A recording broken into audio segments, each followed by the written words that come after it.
আমি রয়েছি বরগুনা ২ আসনে এবং আপনি জানেন যে গতকাল প্রার্থীদের যে প্রতীক বরাদ্দ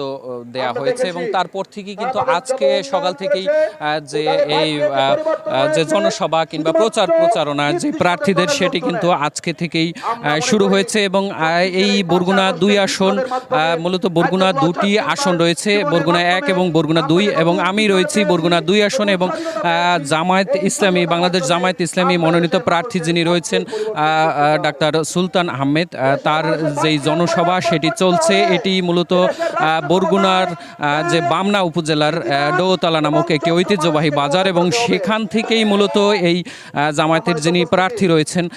তার কিন্তু এই জনসভা প্রথম জনসভা এবং তিনি এই ঐতিহ্যবাহী একটি বাজার সেখান থেকেই কিন্তু তার যে প্রচারণা সেটি কিন্তু শুরু করেছেন এবং তিনি সকালে কিন্তু যে একটি ঐতিহ্যবাহী একটি দরবার রয়েছিল সেটি কিন্তু চলাবাঙ্গা যে দরবার শরীফ সেখানে কিন্তু সেখানের যে পীর সাহেব রয়েছেন তার সেই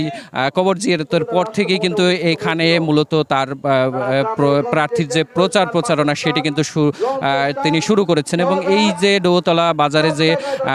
এই জনসভাটি শুরু হয়েছে সেখানে কিন্তু বরগুনা জেলা জামায়াতের আমির যিনি রয়েছেন তিনিও এখানে উপস্থিত রয়েছেন এবং এই মূলত বরগুনা ২ আসন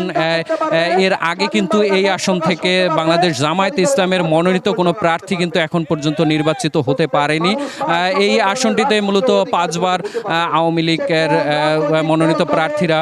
বিজয় হয়েছিলেন এবং এই আমি এখন রয়েছি এই যে বাংলাদেশ জামায়াত ইসলামীর যে জনসভা সেটির সেখানে রয়েছে এবং এখানকার যারা ভোটাররা রয়েছেন বা জামায়াত ইসলামের যারা কর্মী সমর্থকরা রয়েছেন তাদের সঙ্গে আমার কথা হয়েছে। তারা বলছেন যে